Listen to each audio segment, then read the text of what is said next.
You already know what it is. It's your girl, Miss Funeral, with an exclusive interview just for y'all.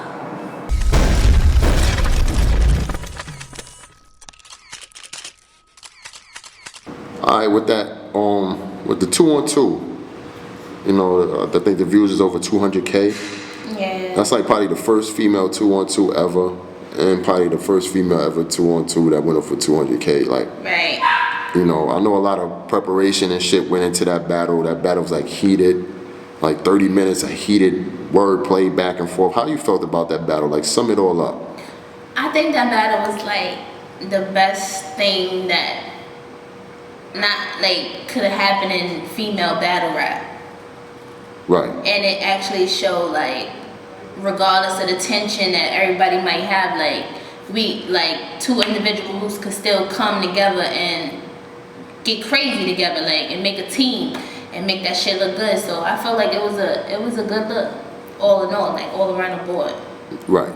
Now you I would consider you, what would you say you call yourself? First generation, second generation Queen of the Ring? I'm not real good with that stuff. I think I'm second generation Queen of the Ring. I didn't come in with E Heart so yeah, like they started the movement. So. Right. But you still old. You still one of the older girls. Yeah, I'm one of the older girls. I'm not one of the older girls. Right. So do you feel like, you know, with the older girls, do you feel like, speaking for yourself, do you feel like your spot is like in danger, so to speak, that the other girl, the newer girls are coming in getting crazy and just like they gunning for y'all? Like they know, they got their eyes. When they say, okay, every girl say they got their list. So you know Phara Funeral was on a couple of lists. I'm on like everybody's list. Right. Also, I don't think my spot is in danger because I always bring something new to the table, the Queen of the Ring. Like anytime I battle, I don't think anybody could ever say that one of my battles, like I didn't show out, or you know what I'm saying, like, oh, I didn't put on a show up. Probably like one, but other than that, I feel like I bring something different to Queen of the Ring. Mm-hmm.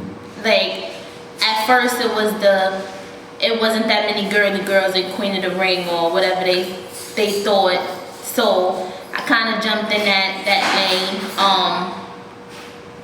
showing that, you know, we are feminine, we do got bars, we can get pretty.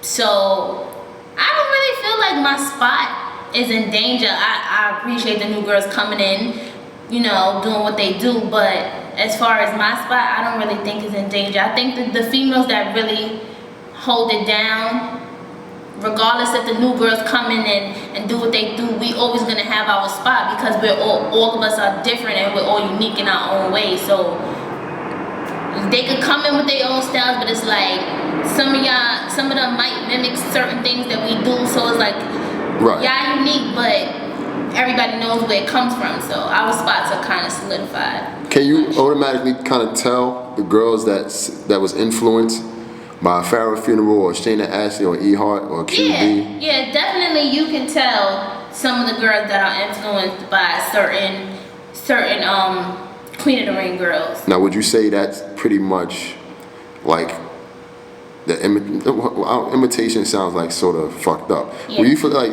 imitation is flattering? But you know, do you feel like damn, she shouldn't be taking my style, or yo, you know, I dig that. I dig what she did from, you know, some like bits and pieces from me. And some girls I look at them and I go, yeah, like you could tell that it was kind of like they probably watched a couple of my battles, but they're also their self. Like, you know, they put their own shit into it. They just might take the aggression and certain things, certain ways that I speak, but it's still them all the way. Like, and then there's some girls that came in and I was just like, damn, like it was just jack my shit. Right, it was just self-explanatory. And then for a minute I kind of was upset, but I had to think about it, like, all right, I mean, I guess it was a compliment.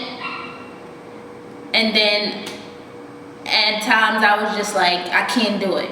Right. And that's when I actually started cutting my hair off, and then I went to the Caesar because I kind of was trying to find something new, like to make me different, because I felt like it was just all over the place. Like and not everybody that was coming in, but it was just like I didn't feel unique anymore. Well, you one of the girls that are unique due to the fact that your sound. I don't think your hair makes you unique. It's like pretty much your sound and who you are. Like it's just some girls that stand out because just who they are make them stand out and unique. You know what I'm saying? Like you could say like your Shayna Ashley's, you, E Hard, QB, or Jazz a rapper. Like you got your own different something that you just can't pinpoint it, but it's just there that makes you who you are and shit. I guess like imitation is flattery definitely and shit like that. Do the girls at least pay a little bit of homage? Like yo, Phara Funeral, I like this and such, I got this from you or whatever. No. You trying to tell me that no girls come up and be like, yo, Phara, man, I dig your style. No. They don't pay homage, man? Listen, it's cold. You sparring session girls need to... Nah, it's a cold world. Like, they come in and it's just like, this is my shit. Like, I own it. Like... So, do you... All right. So, speaking for yourself and probably for a couple of girls, like first, second generation, do you feel like the new girls that come in here that they should pay that homage or at least something? Or I don't really say anybody should pay homage, you know what I'm saying? Like,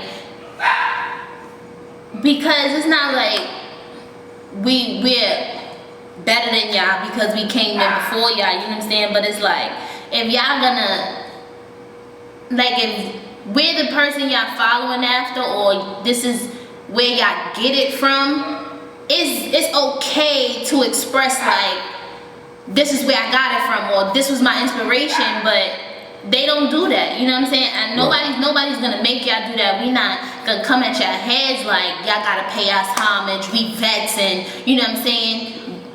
But we open doors, like we open doors for everybody to have their own individuality, for girls to come in looking like whatever, and you know what I'm saying? Like it's all different type of doors, like so it's like in a way you don't gotta pay homage, but you could show respect from time to time. Like you don't gotta be on some groupie shit, like oh yeah, I love you and shout me out in your battles and stuff. Like it's not about that, but it is a sisterhood and like in a family, you got bigger sisters. Like show love, and I guess everybody don't see that though.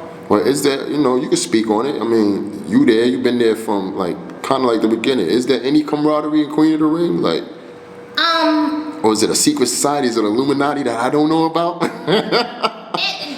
Y'all be at the Queen of the Ring? Do have Illuminati like on the low key shit, but it is some camaraderie. It's some girls have a real sisterhood. Like it is an air of sisterhood with a couple of girls. It is an air of sisterhood with some of the girls. I think the older girls have a stronger bond than the newer girls that come in. Because we've been through a lot together on the come up. Not that we've been through a lot with each other, I guess it's because we, as females, I guess with some of the older girls, we're older. So it's like, we know what it is to be women and have tension and get it out, but then at the end of the day, we cool. Like we see each other, we shake hands, oh what's up, like regular shit. But the new girls that's coming in is like, everything is catty and they want to argue and they think battle is about controversy when it's really not. It's like we're trying to build the brand and we're trying to show people in the industry that females got bars and it's not always about drama. When you look back at rap and hip hop, every female that ever came out always had drama with another female, which made her more popular, you know what I'm saying? Which made people look at her more like, oh, she just went at shorty all, you know what I'm saying? Like, so I guess they run off that, but Queen of the Ring and battle rap is not really about that. Like, we're trying to get somewhere and trying to show that females got talent. Like, the industry don't have to be male-based. So we don't need to argue. It's better to show that you could get along with a bitch than to argue with a bitch, because that at the end of the day, you argue with her for nothing. Like So we I'm not trying to tell you to be the mediator or whatever and shit like that, but give me like a small solution. Like say like this, like back then when we was in the Bronx, when we first started, it was only a handful of girls, probably like 11, 12 girls, if not that even. You know, now we got over like 50 girls probably on the roster. Right. And shit. So it's hard to like do one-on-ones and talk with them and kick it with them. It's hard to do that. So a lot of girls probably come in and they probably seek that attention from certain people at times and shit. What can we pretty much do, you know, calm that down pretty much? The cattiness and the back and forth shit and all that, to tell them you don't have to pretty much do all that to be seen and recognized and shit. I mean, at the end of the day, like, Queen of the Ring can only do what they're here to do, which is to showcase females' talent. I think with the cattiness, there's not much you can do, but you can say stuff from here from time to time. But as us older girls, I guess we're trying to show them by example. Like, we don't argue, we don't do the back and forth, you know what I'm saying? We don't do all that on Twitter and stuff like that. So like with certain things, I feel like it should be like a list of things that you can and cannot do within Queen of the Ring. Like, I feel, in my opinion, props are not needed. Some people might disagree, but I feel like props are not needed. I feel like whatever people do in their free time, whatever people do in their life, who they screwing, who they not screwing, what type of mother, parent they are, that's not, who gives a fuck? That's not what they bring into the battle world. Nobody's bringing their personal life into the battle world. Like, if you got balls, you got balls. You don't need the personal shit to prove that you can rap. Like, to me, that shit just doesn't make sense. Like, if you're gonna be a rapper, be a rapper. Nobody gonna listen to your music because you rapping about another person and you talking about, you know what I'm saying, shit that's irrelevant. Okay. So I feel like props are not needed. And that's just basically it. Like, I feel like everybody needs to just come together and just realize the cause, like what we're doing, and it's for a cause. And controversy might make the battle more interesting for people to watch, but at the end of the day, it's like, y'all was arguing for what? Right. Y'all battled for 20 minutes. Now what? Nah, I hear you. Ain't nobody fighting. Right. So what the fuck was all that about? It wasn't about nothing. So with that said, you know, just with the battle league, say like Smack and Queen of the Ring, probably like some of the top two brands that's out there and shit. But we take it on a higher level. You can see Smack doing Summer Madness too, thousands of motherfuckers in there and shit like that. Queen of the Ring, we got our big stage and all that. And it's higher expectations from the fans. Like, they probably want you to fly and shit like that if you could.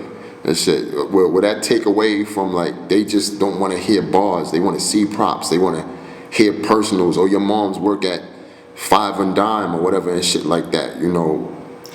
I mean, that's fun and cool. You know, I mean, personals are, I guess, they make shit more interesting because it's like, oh, let's see what we can find out about this person or whatever. But people take personals and props to a whole different level.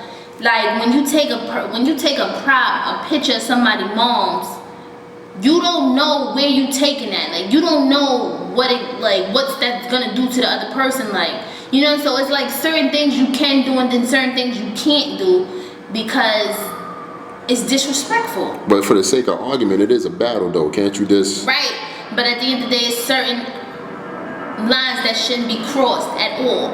Like, well, we know, like, dead, you know, family members. Dead family members, like, I don't feel a need to talk about, like, I have done it, you know, but talk about somebody's kids, their parents, you know what I'm saying? Like, you can talk about how somebody lived, like, that's cool. Like, oh, we live in the projects.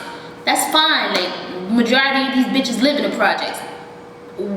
That's nothing new, but to talk about somebody's kids and somebody's mother, you don't know if they died, you don't know what they've been through, you know what I'm saying? So that's a whole different league, and I just feel like certain lines shouldn't be crossed. Yeah, bring a fucking umbrella out. You want to tie yourself to the rope, do that. Jump off the fucking ring, like, do that shit too. Like, right. Whatever you feel is interesting for you, do that. But right. Like, certain personals or certain props, I just feel like are not needed. Like, if you got balls, you got balls. Like, you don't need a prop to beat somebody. If you come in with that mind state that person is not better than you, can't nobody beat you.